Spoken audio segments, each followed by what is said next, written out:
Howdy, folks. Welcome, one and all. And we have, of course, my buddy Al here for another wonderful episode of Guys in Their 50s and 60s, talking about the 70s and 80s. Tonight, on show number 17, tonight's topic shall be Star Wars versus Star Trek, or Star Trek versus Star Wars. Woohoo!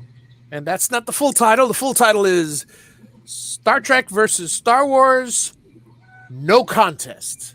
No contest. And the reason why I say no contest is I'm not on one side or another. I truly believe, as many people do, that there is absolutely no contest between the two. Let me give a couple minutes for everybody to join in here, because I'm basically, although I am preaching out there for the audio podcast, at the moment, we're a minute in, and we're still waiting for our chat room to fill up. Let me put welcome, folks, for the people to join us. And but for the most part, let's see if I should have advertised it. Oh well, that's what happens. Yeah, that helps sometimes. That helps sometimes. I always forget, but it's like laying block. You have to do it one. It's like laying block. Hey, Mitchell, how's it going? Hello, Mitchell. Good times to all. So, yes, Star Wars versus Star Trek, or Star Trek versus Star Wars. Like I said, no contest. And the reason why I say no contest is it's like comparing apples to oranges. There is absolutely no contest. There is no comparison. They are two pretty much completely the only thing. And this is what has always upset me from the beginning. The only thing that people who compare Star Wars and Star Trek, the only thing they have in common is the word star in front of it. Exactly. They might as well compare Stargate, but obviously, Stargate, as wonderful as a show as it is, and I love it, it doesn't shine a light to either one of the genres. And again, it's also a different series. Yes. So, it's not like we're comparing two movies. If we're comparing one movie to another movie and we're saying, what do you like better, this movie or that movie? Do you like Predator better, or do you like Terminator better?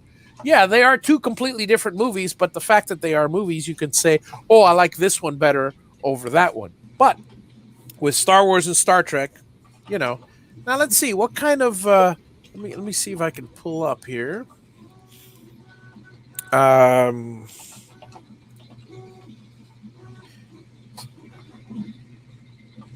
let me ask.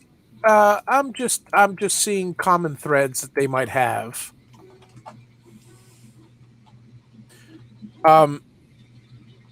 Because there are lots of comparisons.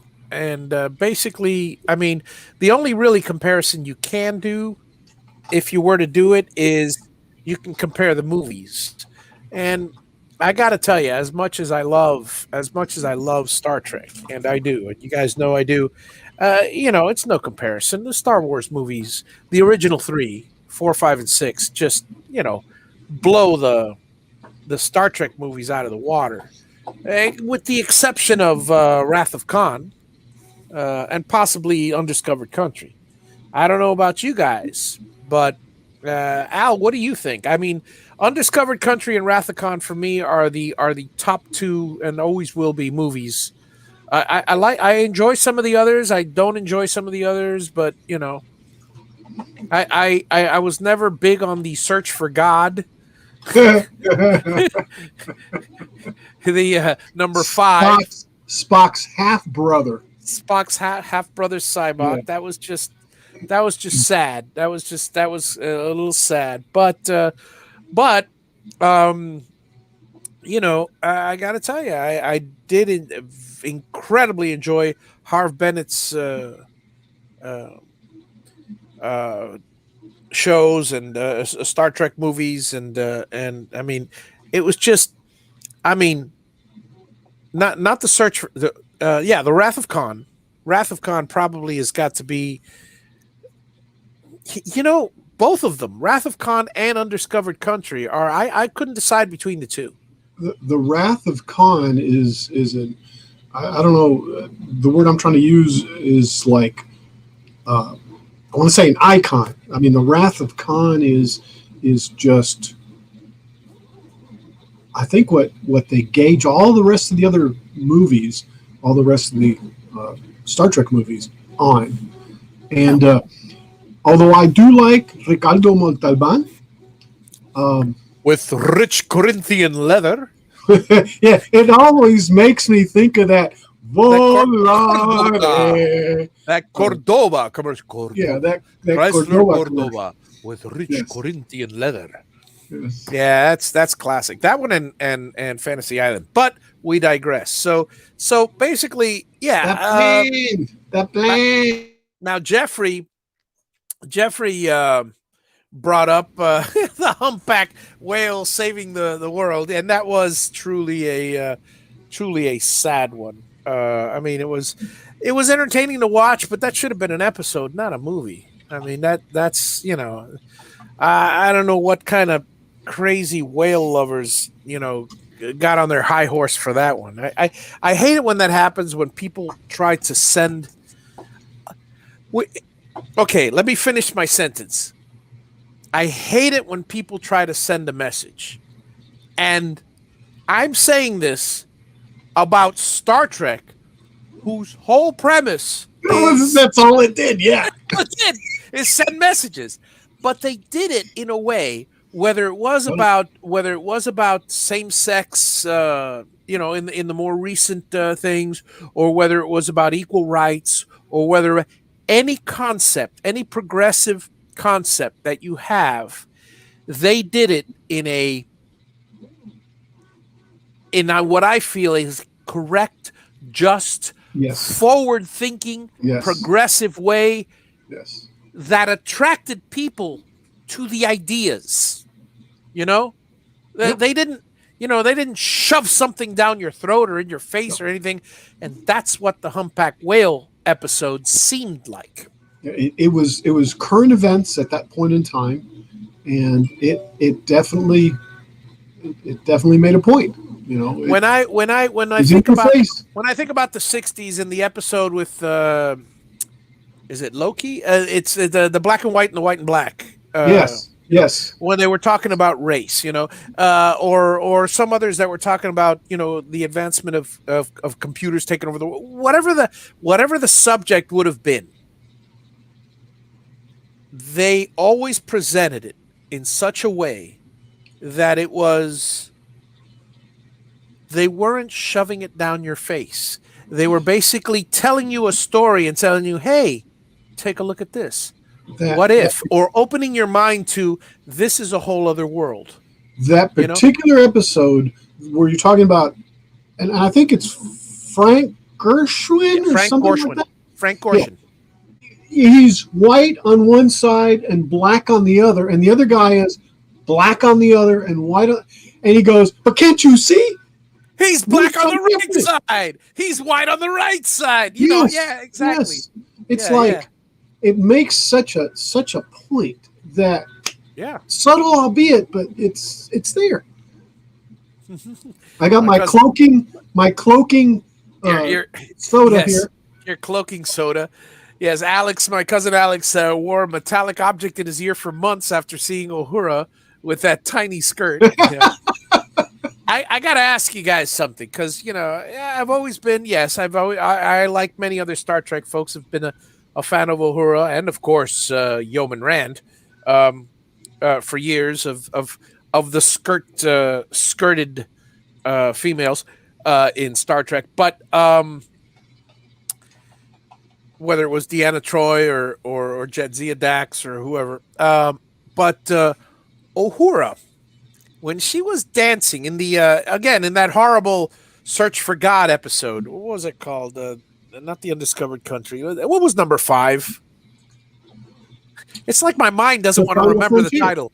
What? The Final Frontier. The Final Frontier. Yeah, and so when they were all trying to take over that asylum or whatever, and she was doing that dance, the Uhura. Do you remember that part? She was Yes. dancing. Yeah, she was dancing Yes. with, I think, with feathers or something or other. Yeah. And I'm thinking to myself, there was a part of me that's going, "Oh, that's pretty sexy," and there's a part of me going, "That's disgusting." It's like, I don't know. Am I alone in this, or it's like there was a conflict in my mind. I mean, probably because Because she she's was being forced to do it. no, because she's a very attractive woman, but now she's much older. At least back then Hmm. in that episode. Hey Mervin, how's it going? Good to see you. Um, and then yeah, Wildman Marsh, Marsh says Nurse Chapel, Nurse and Chapel. Yes. she was, you know, Majel Barrett. I There's a whole story there with Magil. I know Majel Barrett is I mean all the Trekkers know the whole story, and Gene Roddenberry, and Hmm. he got divorced, he married her, they lived on happily ever after, that kind of thing. She was the computer voice, she was She was Loxana everything in Troy. Star Trek. Yeah, she was a huge part of Star Trek. Yes. I don't know if I recognize that she was a core part of Star Trek. But at the same time, I'm thinking to myself, they could have gotten somebody else. Yeah, but she was highly ingrained in Star Trek, and being that Gene Roddenberry and her were married, that of Yeah. course that set it Well, off. of course I see. I mean, it's like after years of being of the Loxana Troy character going in my face, there were 2 or 3 episodes which showed her vulnerable side that I enjoyed. But the rest of them, that pushy, Yeah, yeah, annoying. yes, I yes, didn't like the character. I never liked the character, and I also didn't like the computer. That was fantastic. She is to constant. me Yeah, the voice of the computer and stuff. yeah, And in the original, in the Menagerie, being number one, I I would have supported her that role, you know. But I never liked her as Loxana. That's the thing. yeah. She Or was as Nurse very Chap annoying. as Nurse Very Chapel. annoying. But I didn't like her as a blonde, so I'm not into blondes. But anyway, we digress. Now let's switching over to Star Wars because we are going back and forth. Let me see. What are some of the things that many times people have talked about all the different advancements that Star Trek has either predicted or inspired? What are some, if you know of, that yes, that was the same woman, Marsh. Loxana Troy Yes, is the computer, is number one from with the black hairs, number one from the pilot episode, Nurse who's Chapel. also Nurse Chapel Yep, in all the movies and in the thing. yep, Um, Cell phones are communicators. Yep, Mitchell's popping up exactly. with the Star Trek ones. The ion drive, the little cartridges remind you of floppy of the 3.5 inch floppies.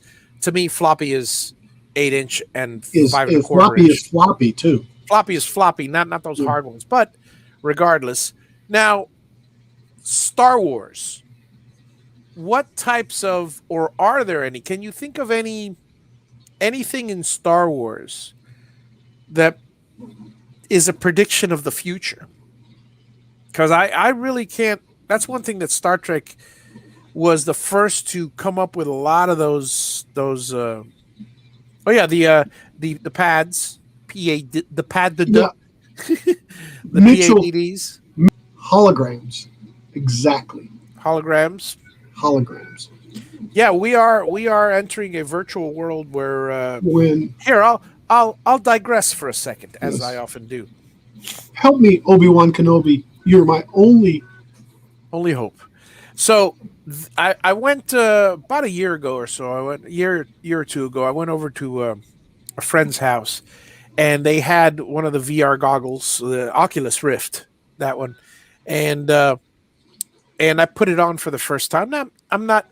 I'm not much of a my gaming style is the old arcade games and perhaps some Minecraft and stuff like that. But I'm not into any of the newer stuff because, frankly, I don't know. I guess I spend more time building, making, and watching YouTube videos than I do on Xbox or PlayStation or anything like that. But that being said, the VR goggles, the virtual reality goggles of Oculus Rift, they had just before the party, they just finished getting them. So they were showing it off to us. And I put these things on, and they had this program where you go inside an elevator, and I know many of you might have seen it, many of you haven't. I don't know if you have a friend or you have an Oculus Rift, then look for that program. I think it comes with it, whatever. You go inside the elevator, you press the button of the elevator, and the elevator takes you into a skyscraper up to the roof or something like a roof. The doors open, and you see a full view of the world and a plank. All right, a plank, and you walk out there, and I kid you not, your inner senses. Yes. You're looking down. You're Yes. looking down, and you are, for all intents and purposes, On that plank. you are on the plank on the top of a skyscraper, 100 stories or however many stories up. And it is incredibly frightening. First, you don't want to, in fact, my wife and a couple others didn't step out of the elevator. It's that frightening. Me, my mind is like, okay, I know it's not real. I know it's not real. Even so, I was fighting my mind to get out of the elevator. And then I would inch along the plank. And you know what I would do? Cringe? No, a friend of mine, because you hear everybody all around you, and he says, jump. And I go, what? I go, yeah, jump off. And I said, you're kidding, right? No. And I said, no, jump. And then you don't want to jump because in your mind, you are on the plank of a 100-story building. I mean, out on the, not just a ledge, out on the plank. I walked to the edge of the plank, and then here's what I did. I tried to shut myself off to stimulus. I closed my eyes for a second and moved my foot to the edge of the plank, and I saw that because obviously I'm on a floor in real life. Right. There is no edge. I'm not going to fall off. So I thought, okay, let me do it. Let me walk off the plank. And I took one step to the side. And all of a sudden, it was the coolest feeling. You're falling. And you're looking, and I'm looking down, and I'm looking up, and I go, wow, this is cool. And he soiled himself. No. I said, oh my God, that is the coolest thing in the world. I went back up again just to do it again. But anyway, the point is, the point is VR goggles, and we were talking about holograms. And that's probably going to be the next step. I mean, there's a lot of them that hey, Jim, how's it going? Welcome. Mr. Bashirs. Hey, Poot. Jim. So there are a lot of technologies that, starting to emerge and stuff. And depending on whether you have an optimistic or a pessimistic view of the future, artificial intelligence is a big part of that. And Star big thing. Star Wars with the droids, and Star Trek with a few episodes of like or Moriarty with the computer, basically have shown, shown on the big screen artificial intelligence. And there have been many, many movies, but we're just limiting it to Star Wars and Star Trek today. Have shown the artificial intelligence what it can be like. I mean, different aspects of it. Whether it's like Skynet taking over the world, or or Matrix, whether it's an artificial intelligence taking over the world or an artificial intelligence. There have been there.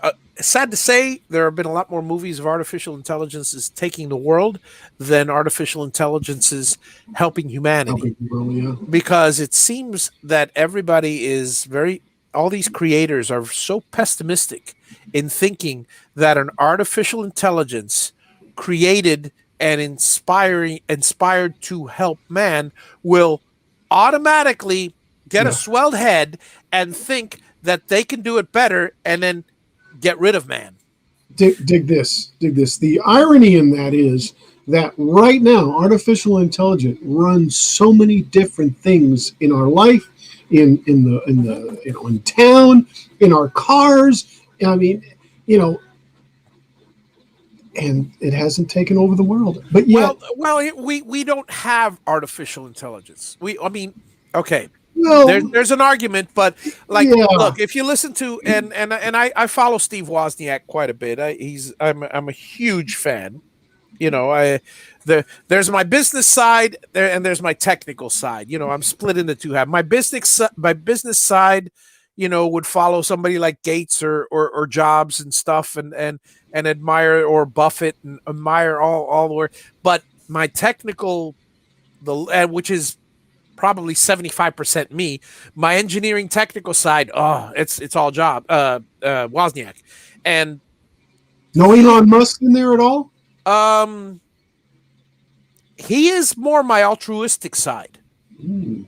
because Elon has the business. Hmm. He has, and again, we digress, but Elon has the business. He has the incredible amount of creativity, but with him, what I think is what drives him more than anything else is the altruistic side. It's like, I've heard, I don't know if this is true or not, but I've heard that he uh, dropped Bitcoin, for instance, because of the fact that they were doing some scrupulous practices in certain countries, or paying with Bitcoin or something or other. I don't know, or maybe it wasn't. Maybe it was wasteful, or big carbon footprint kind of Yeah, thing. I think it's a And he, carbon footprint yeah, I issue. think it's the carbon footprint. Again, I don't know. I'm 55, so I hear something like that. I don't really pay much attention. It goes in and out. I got way too much stuff in my head as it Yeah, is. it was the mining. The mining is uh, doing environmental issues, and he has concerns over the mining process. Oh, that's right. That's right. Because some of the the Bitcoin mining is very, very hard on the. For those of you that don't know what we're talking about, I'll explain it very, very simply. Bitcoin cryptocurrency. It's a new technology.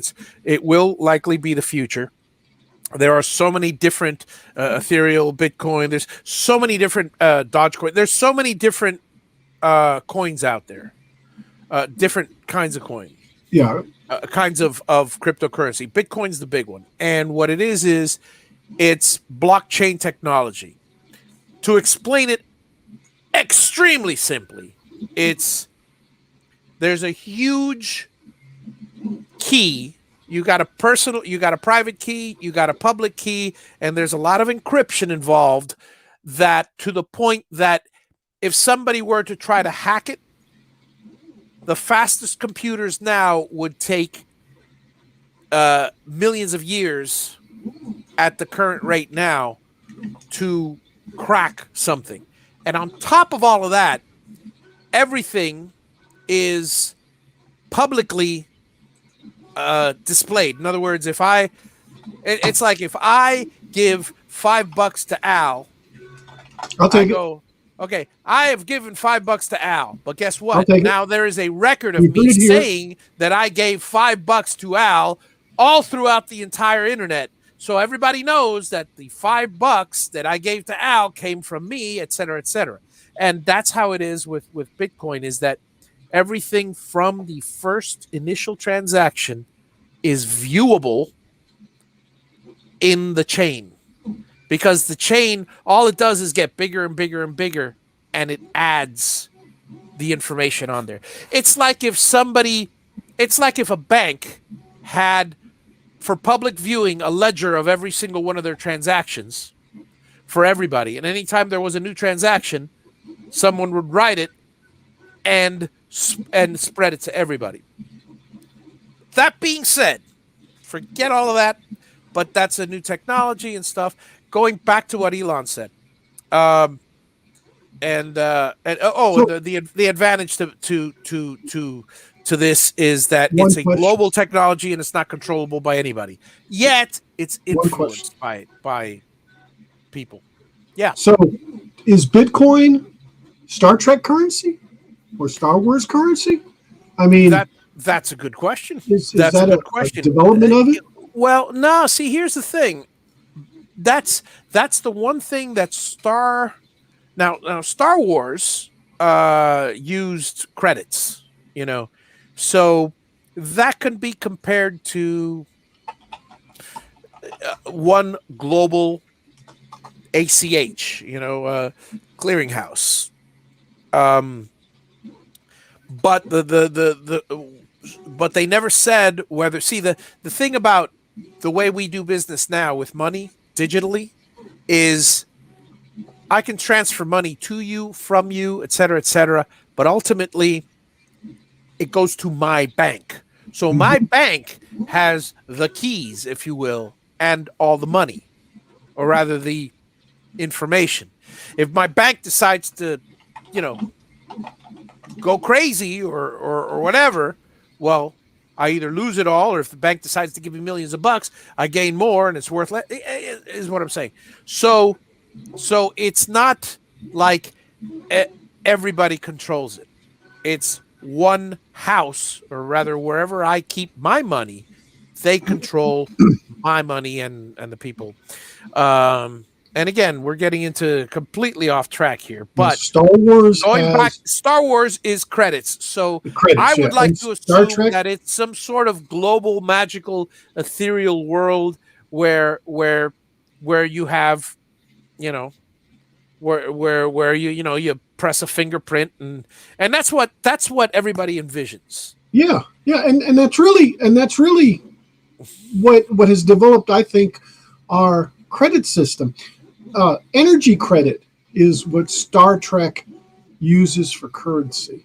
In Yeah. fact, in the whole, you know, universe, even the And Klingons bought the into the beautiful energy. thing the beautiful thing about blockchain technology, and if it were universal, then nobody could affect the value of it, because like Mhm. Marsh just said, some people claim he was able to, and he is. Let's put it this way. Look, I have very, very minimal amount, but I have some Bitcoin because I like to watch it, I like to play with it and stuff, something that I won't miss. And Bitcoin, if years ago, when it wasn't worth anything, and not that many years ago, a guy was giving 10,000 entire Bitcoins, 10,000 Bitcoins for a slice of pizza, and someone took him up on it. Can you imagine that? I mean, Yeah. these guys are like uber rich now, because Yep. one Bitcoin a year ago, back about the time I, started researching it, 30 32,000. 30,000. It was about 30,000. Yeah. $30,000. Yeah. Okay. One Bitcoin. So obviously I'm not going to buy one Bitcoin. I don't have 32,000. If I did, I wouldn't spend it on Bitcoin. I'd buy a piece of property, but that's me.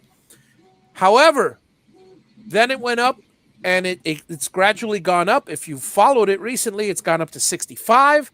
If I would have sold it, oh my God, I would have doubled my money. I would have gotten a whole $40. Woo! So, but then, okay, now why did it go up? It went from 30 at the around the 33 mark, um, or around that time. Elon Musk said that Tesla was going to now take Bitcoin, accept Yes. Bitcoin payment for cars. Yes. So you could buy Bitcoin, you could, make your money or whatever, or just buy a car with Bitcoin. He changed his mind, or rather, whatever, the company changed their minds. And oh, by the way, while he was saying that, and then two or three times, every time he opens his mouth, whoo, Right. It goes up. It goes up. Then all of a sudden he says, "Oh, we're not accepting it anymore." Wham! It Yeah. went down. It went down to 34,000. It was at 65,000. It'll go back up. Right now, I think it's at 45. It will level off. It always levels off. But there are those jumps when a big whale or a big media. Why? Because there are a lot of people buying it. That does affect the value. But pretty soon, that will all go away. When it's so that's the thing. There's a point in which right now it's very new and it's very speculative. Anything that's speculative is that. So getting back to our Star Wars Star Trek this one's going to go long because I'm going to take out all this Bitcoin of the audio podcast. Because we're not talking about Bitcoin here. We're talking about Star Wars versus Star Trek, or rather Star Wars and Star Trek. Credits. Yeah, the credits for Star Wars, I think, is like a magical kind of thing. Star Trek, though, had a different take on it. You know, Energy credits. It was energy credits. In the 25th century, Star Trek used a system called energy credits. Here's the thing about Star Trek. Aside from the various species that you encountered, I'll bet 500 quatloons on the newcomers. You know, aside from quatloons and other local currencies, they never mentioned currency in the Federation. In fact, I mean, there were some things that were valuable, and they did mention it. Like Alex says, the lithium crystals were, very, very necessary. And however, and then you go to the miners, and then they make trades. But here's the weird thing: if you listen to the Next Generation episodes, Picard said, particularly in the episode of the not the 37s. That's I keep confusing that episode. That's Voyager, the 37s. What's the episode with it's all a bunch of hooey. The where Data revived those three people from the that were in the cryogenic chambers. Data revived this woman, this rich guy, and this southern instrument guy. Well, anyways, the rich guy says, "Oh, I could probably buy your ship 10 times over." And he goes, "We've reached the point in now where we don't chase after, basically he paraphrasing, we don't chase after the almighty dollar. It's about challenging ourselves." So that's been prevalent in the Next Generation. There is no monetary base. Everything is pretty much free. I mean, it's not really, but think about it.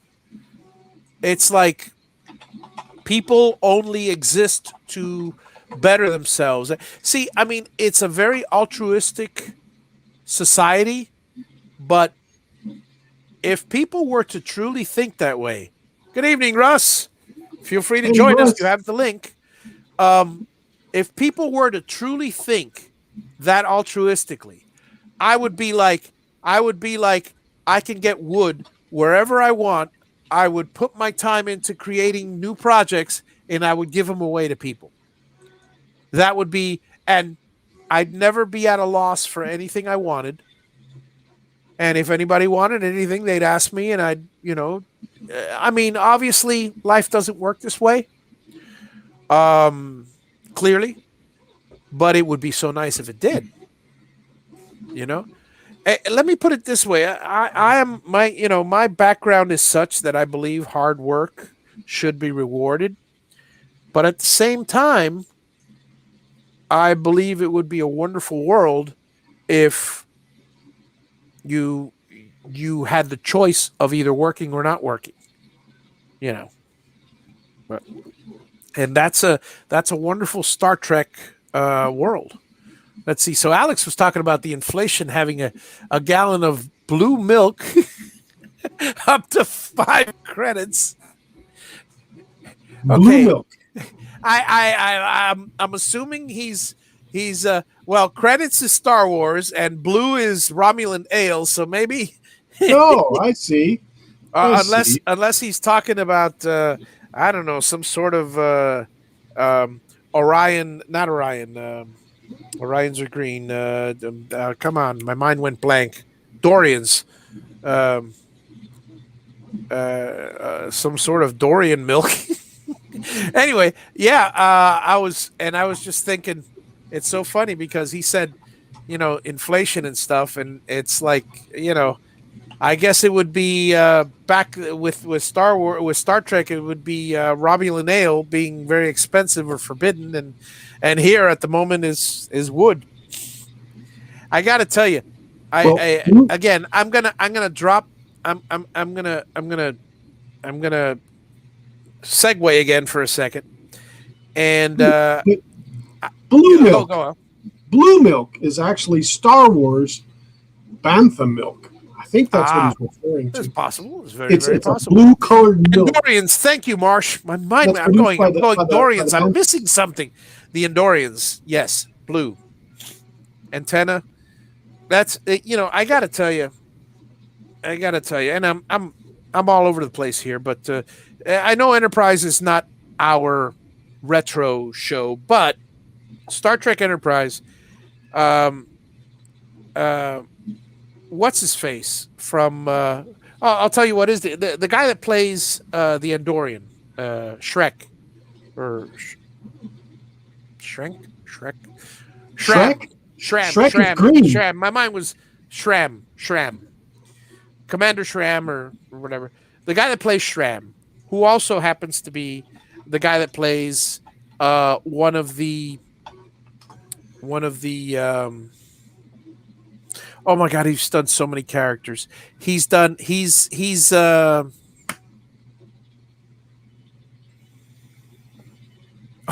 I'm seeing all the characters and I can't think of any of their names at the moment. The Vorta, The Horta? the Vorta in DS9. Horta. The Vorta. Oh my God, Wayun. The guy that plays Wayun is also the guy that plays Shram. Is also the guy that plays.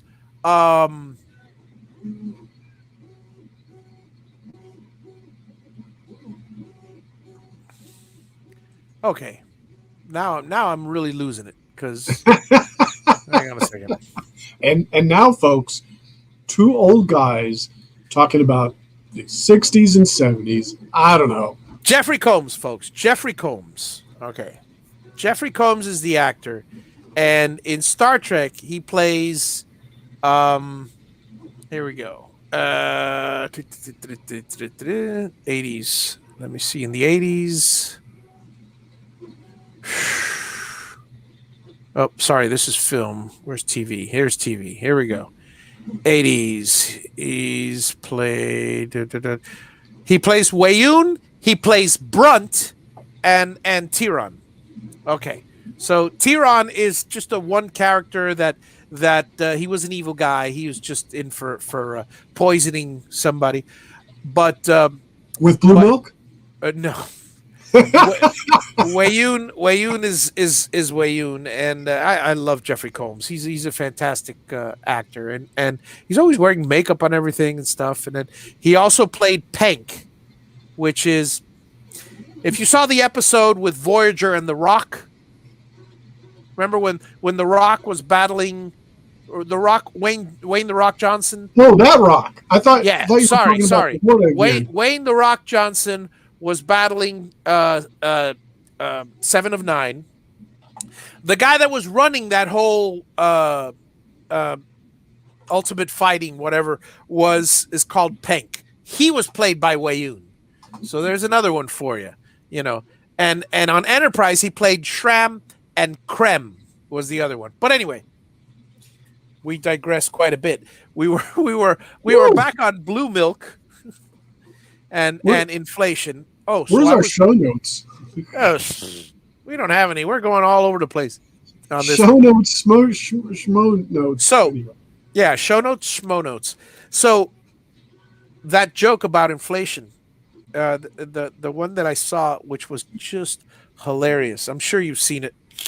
He goes, I went to a store the other day and I ordered a club sandwich, and I asked, "How much is a club sandwich?" And it says $39.95. $39.95 for a club sandwich?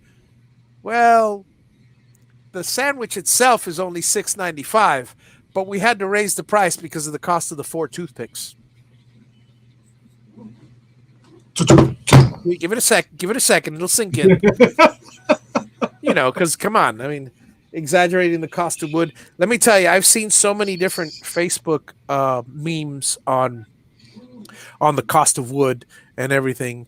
And then, one guy in Southern Woodworkers, he was advertising this old ratty hole filled concrete covered old piece of plywood, just a piece of it.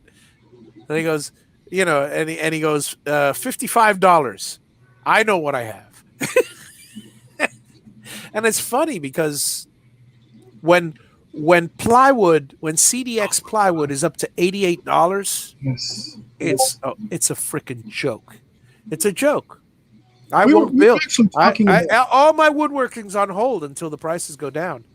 We were actually talking about considering using metal. Remember that the other day versus well. I mentioned this on my last show. For those of you that don't know, obviously I'm building a house up in Central Florida. I should break ground by the end of the year, and sometime by the end of the year. It should be groundbreaking. Groundbreaking, and I just recently contacted the architect and told him to. I designed the house myself, so there's not much work that they have to do. But I asked them to swap it from stick built to concrete block, because I started running all the calculations, and concrete block. Yeah. You're looking at, and we're talking materials, okay? Because if you were to have a carpenter put the walls up, you've got the concrete block, you've got the incredible amounts of insulation, because you got if you got the 2x6, you got a lot of insulation. With concrete block, there's just little sheets of styrofoam. If with wood frame construction, you've got the plywood on the outside, the zip sheathing, which is expensive. You've got the tape, because you got to tape everything up. You got the vapor barrier on top of that. You got the lath on top of that. And then you got stucco. With concrete, just stucco. So, there is... But even so, with all that stuff, wood was cheaper. Now, not so much. Right. Not so much. And that's one thing that we don't have to worry about with Star Trek or Star Wars. They didn't have to worry about inflation. They had to worry about getting killed and blown up in space. But other than that, had so many natural resources and energy. Energy, actually, because the energy itself created the resources. Yeah. You could walk up to a machine and get, Earl Grey hot tea. Right. And it would Yet the funny part is, according to the science of Star Trek, and it does make sense when you think about it this way, the fuel was deuterium, supposedly. The theoretical, the fuel was deuterium in their warp reactors. So deuterium and antimatter.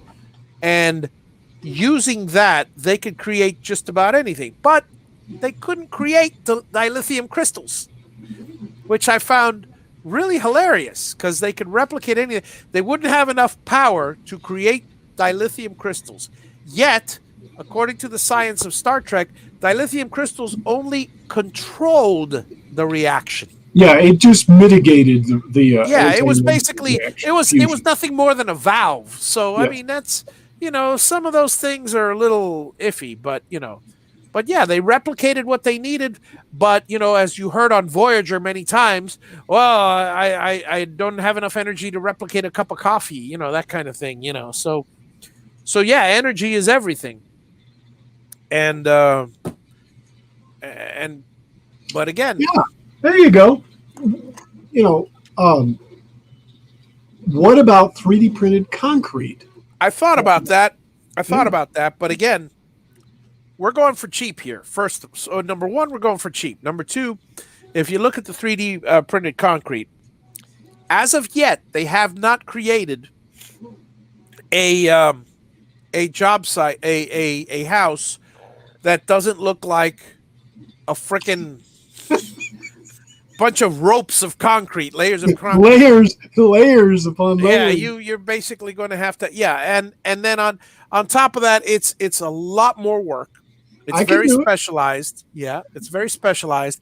And then on top of everything else, it's a lot more expensive. A lot more expensive. You've got the labor costs. You've got the concrete cost, which concrete, yes, I see it. I see it. Concrete costs a lot more than block, which is ironic because block is made of concrete. But obviously, blocks have Liquid holes and they're blocks. structural, et cetera, et cetera. Yeah, the colored plastic cards that were inserted in the computers in Star Trek were silly. Alex commented. Yeah, we were talking about that earlier. That was the predecessor of the 3.5-inch floppy, if you want to look at it that way. And then they got isolinear chips, and I got to tell you, isolinear chips are um, more and more and more. They may possibly be. They may be more realistic than a lot of people think because um, optical media is obviously at the moment optical media is it's old technology because you do not have materials that you can create a fine enough um, ones and zeros pits, if you will, in the optical media to hold the information that we have now. You know, and yeah, Russ Mitchell said that earlier. The cell phone as and the flip phone. That's obviously that's a big one. You know, the ion drive. People discount the ion drive, but the ion drive was something that was conceived in Star Trek, and the Voyager probes are running on ion drives. I mean, that's something that you know they might have gotten it from the space. Well, no, not really, because they didn't have ion drives back then. They had just pure. They hadn't even been to the moon yet. But but yeah, but as far as Star Trek versus Star Wars, I will say again, apples and oranges, folks. Apples and oranges. They're two completely different worlds. Different worlds. You know, feel free to dress up as a Wookiee. Feel free to dress up as Data. It's they're two Yeah, completely two different different. worlds. Yeah, two different. Yeah, Two there's separate and you, distinct universes. yeah. I mean, let's see. I'll take a look at a. You know, I mean, it's. I'm looking at Wikipedia now, and it says differences. Star Trek debuted in television. Star Wars debuted in film. Yep. That's not a difference. That's just a fact. That's just like, you know, I live in Miami. Al lives in Texas. Texas. Well, that's the difference between us. Yeah, that's the No, difference between us, man. that's one of a million differences because it's apples and oranges. It's a completely now similarities. Let's see. Um, the main galaxy in Star Trek. Let's see. Both stories depict societies consisting of multiple planets and species. Okay, that is true, So but far, that that's like us, isn't it? that could be said of just about every Yeah. star space movie or show. I mean, let's see. How many can you think of? Um, They well, have really, even really fast even ships. even even Space 1999 Ooh. in the 80's or 70's, in the 70s, even Space 1999 when Moonbase Alpha broke off, some of the episodes they encountered other not only other planets but other species. You know, Some uber intelligent, some dumb as a rock. And then and that's the thing. And let me ask you this. Now I'll ask this of you guys. Chewbacca is female. Hmm. Interesting. Uh, I don't know. He always said he. They always called him a he. So, but here's a question for everybody. Now I forgot my damn question. here's an answer for everyone. Yeah, give me a second. Give me a second.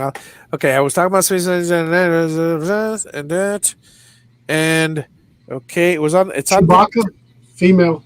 No, before that, Space 1999, and I was talking about going to the planet. Yes. Here's a question for you guys. Supposing,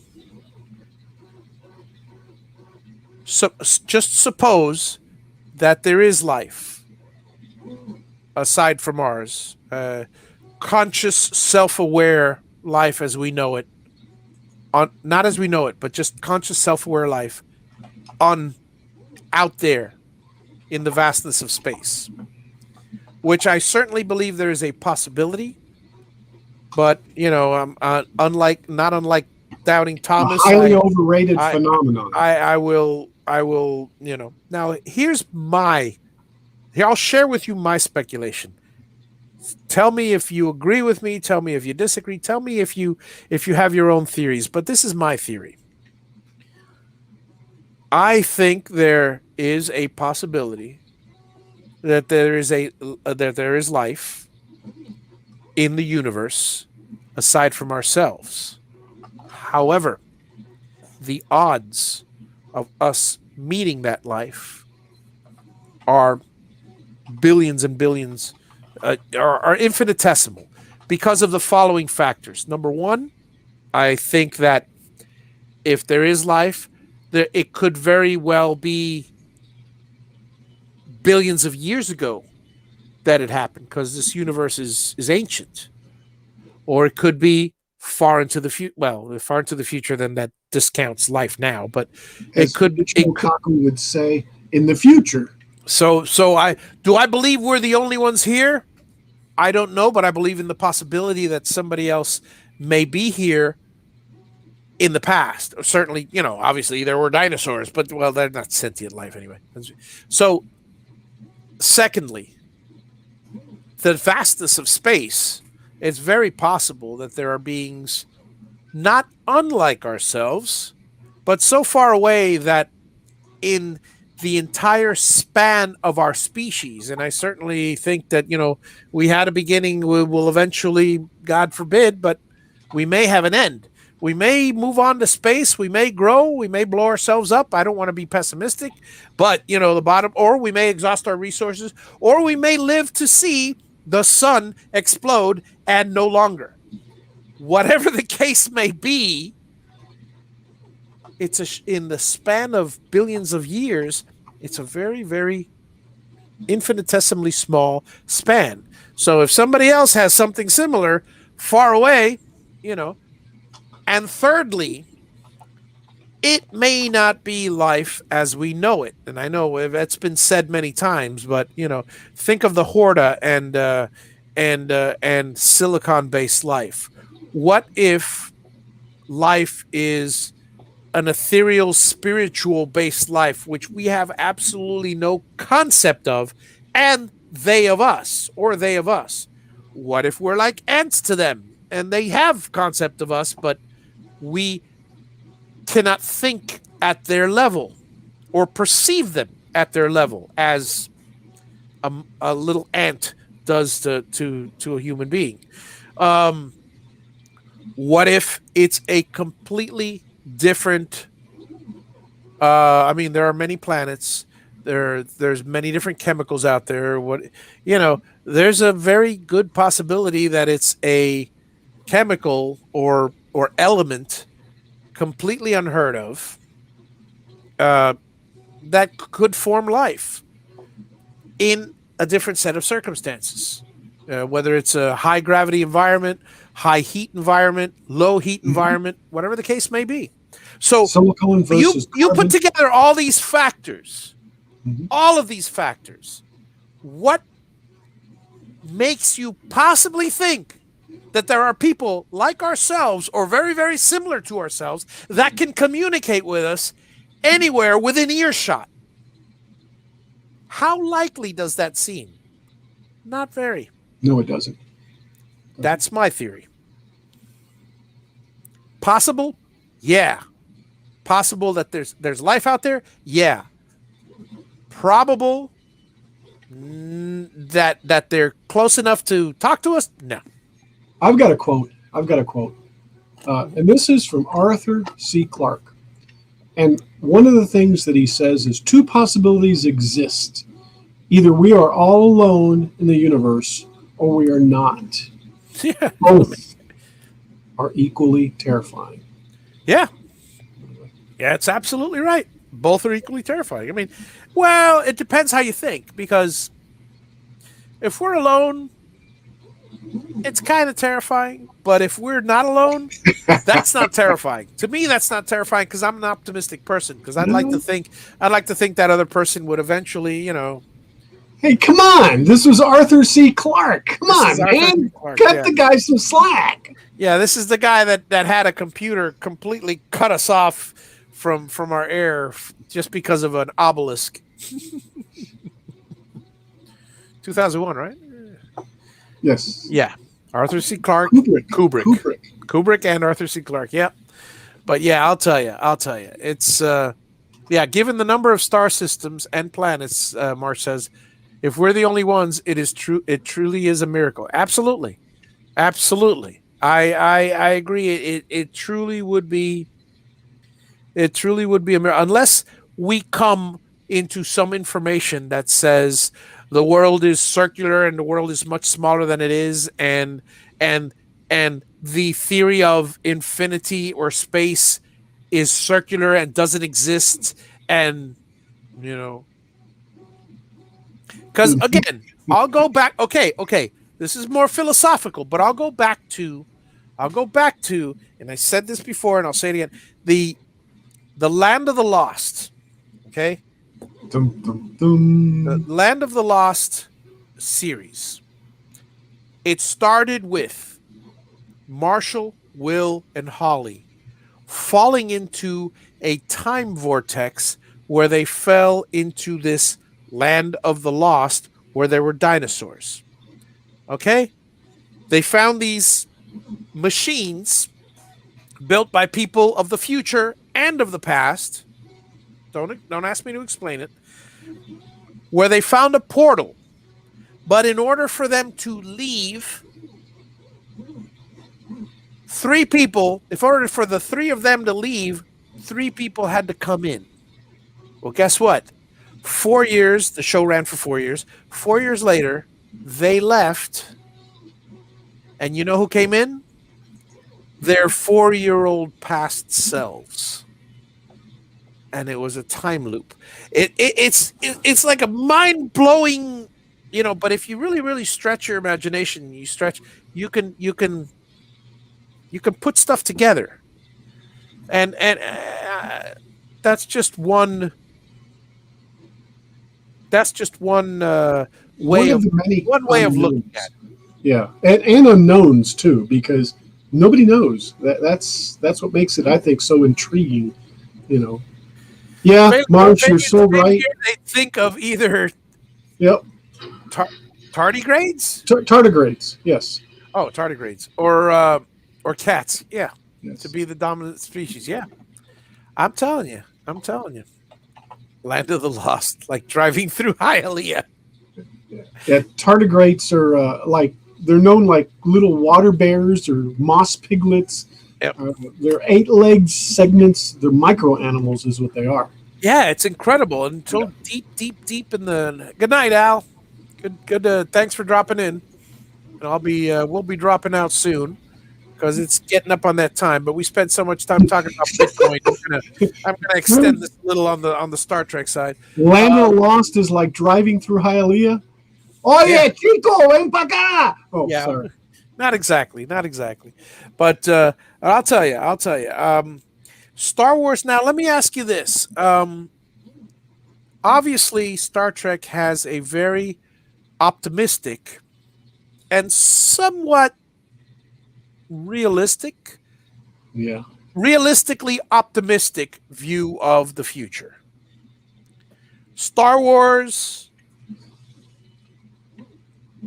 has a more realistic. Also, it could be real. Well, even though it was Has a a more long time ago. anti-disestablishmentarianism type Yes, of yes, swing to it. yeah, yeah. It's a more cynical, Yes. realistic view of the future. You know. Um, Now, the one thing that's always bothered me about Star Wars, and I mean, I love it, and it's science fiction. You got to accept that it is fiction because the It's one not real. the one thing that I could never wrap my head around. See, because with Star Wars, Star Trek, most of the stuff that happens is possible. Trek or Wars? Trek Trek. with Trek, most of it is possible. With Wars, obviously it's in the past, but it's highly unlikely. And the reason why I say it's highly unlikely is because think about it. Look at the way we're going now. Does it seem likely to you that if we have power, energy power, and generators that can and warp speed travel and all this, that they're going to be flying in ships that they're going to be on desert planets harvesting water, and they're going to be. I mean, wouldn't they have a lot more comforts rather than looking like a dystopia? It did look dystopian, though. I agree. Tatooine is like, Tatooine, yeah, is yeah, very dystopian. yeah. Now, granted, I will give you that every planet is different, and obviously the Republic was, but then again, that's not really 70s and 80s. That's already, yeah. I mean, we're talking 70s and 80s, and that view is a little more closer to ours. But the Republic is even in those times. You're talking, you know, you're talking sword fighting. You're talking. I mean, Lightsabers. They're not you're talking. swords. Yeah, lights. It's They're still. lightsabers. I would think that if we, in the future, if we had that type of technology, like for instance, Star Trek, if we had Star Trek technology, A favorite. oh my God, somebody could get a little miniature ship and have a transporter and just in order to win a battle, they just beam the captain off the ship into space and then they just take over the whole ship. Done. It's like the No, only no, no. reason See, it their wouldn't make a shield. good story, but other than that, Their shield's in the way. There has to be some type of resistance, yeah, well, and the Borg is not it. yeah, yeah. But anyway, getting back to that. Yeah, the now how about let me see. I guess let's compare some enemies now. Namely Borg versus the Empire. Who would win? Why? They would be assimilated. Resistance is futile. Well, I don't know if would they be assimilated because think about it. It's one guy. Well, the stormtroopers. It's one guy. It's a clone. But So there's a lot of them. But there's a yeah, lot of yeah, them. that's true. They have a lot I of mean, a different information. clone. Yeah, but once you pretty much, yeah, I guess they'd make good drones. Yeah, Yeah, they would make good yeah. good drones. There you go. They would all be assimilated. They However, would. Yes. however, I don't know. That emperor Oh. could probably do Palpatine. Palpatine could probably do a number on the Borg Yes. Queen. Yes. Yes. But I think his greed got to him. No, it's like I don't know. I'll tell you this. He succumbed to the dark side. While I did not so much enjoy um, episode 7, episode 8 was better, and I really enjoyed 9. The Star Wars. Yeah. I episode 7. I hate to say it. I mean, I love J.J. Abrams to death, but it's so funny because I respect the man. I love his movies. Yet at the same time, it's a double-edged sword with all you his just, movies. you just want to reach out and slap him, right? You've heard me say it before. When he did Star Trek, the movie, he pissed me off. He pissed you Because off. on the one hand, it was a fantastic movie. On the other hand, he changed the frickin' timeline to the Kelvin universe, and it's just, God, it pissed me off. I hate when things, because Took you out of your comfort zone? well, it's not no, because I'm still in my comfort zone because it's a whole new world to know and all that. But here's the thing, I guess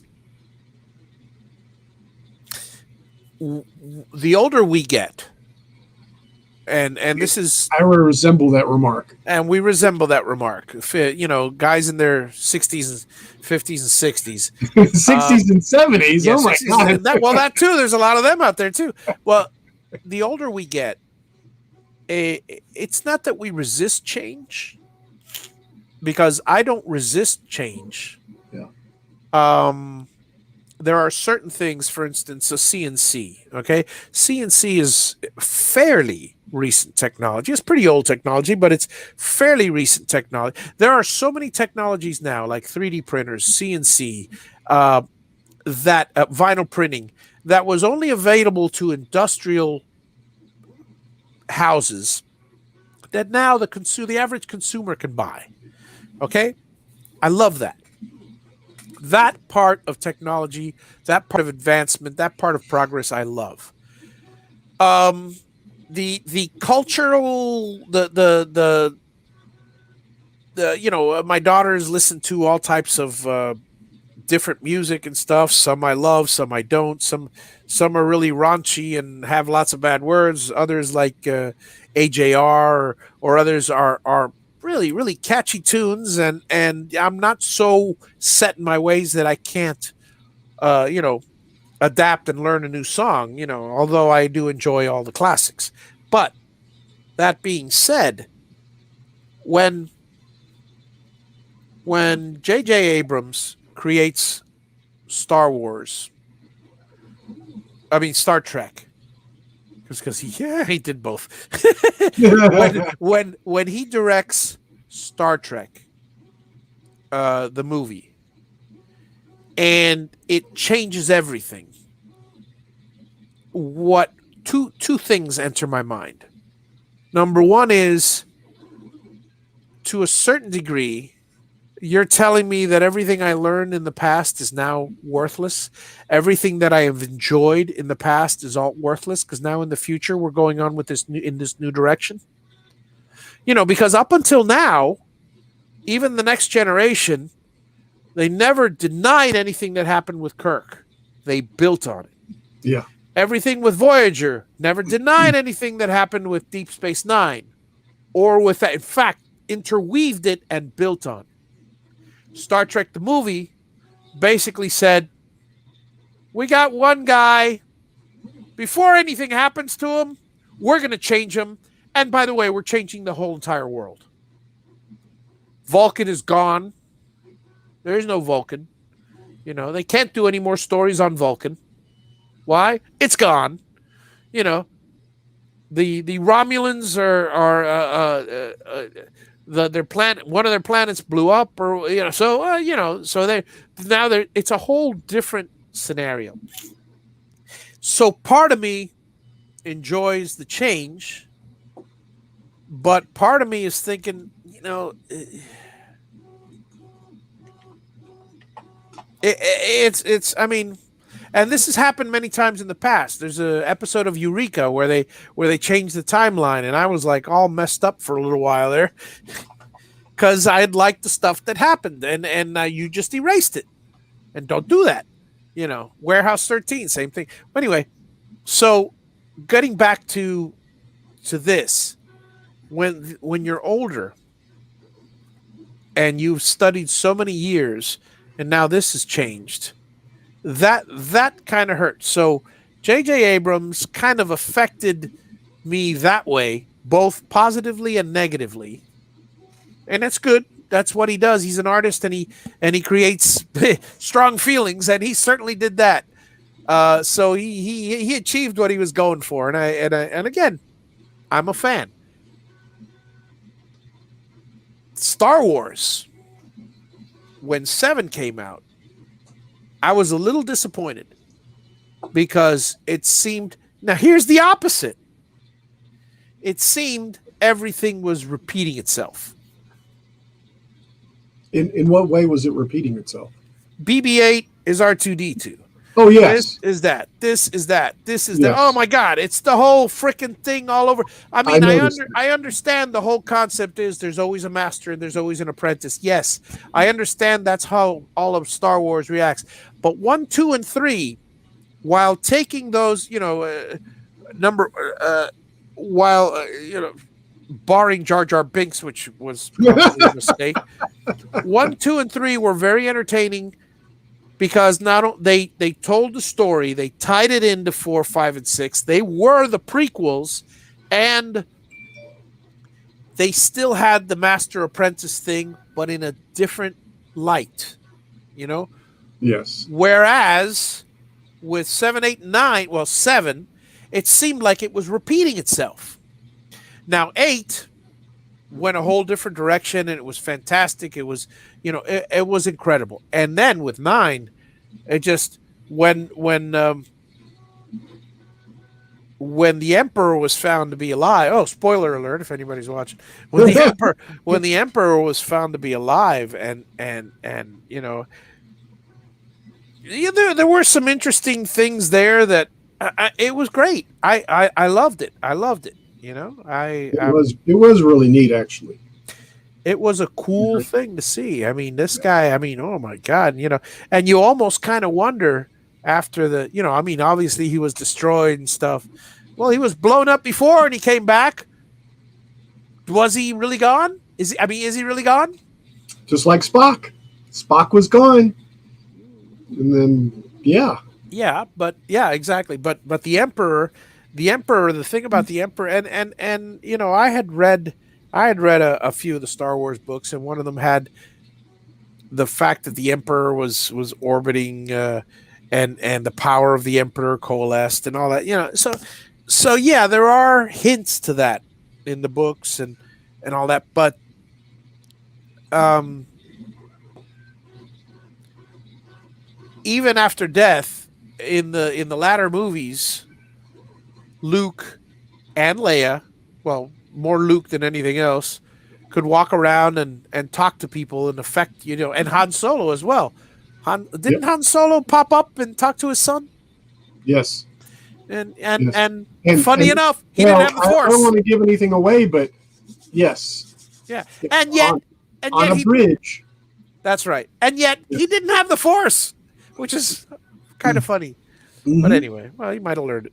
But anyway, so again, we go back to the point that we made originally on this. So we'll end with the same point that I started with: is Star Wars and Star Trek, or Star Trek and Star Wars, whichever order you want to put them in,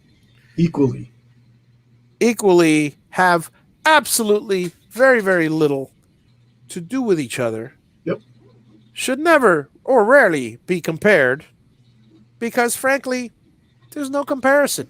Well, you could say there's no comparison, but let's put it this way: there's comparisons, there's differences, there's similarities, but there's no contest of which is better or worse because they are too different. Because they're not even in the same league. So again, Star Trek and Star Wars, no contest. No contest. Have a wonderful, wonderful week. I'll see you all next week. Same bat time, same bat channel. Live long and prosper.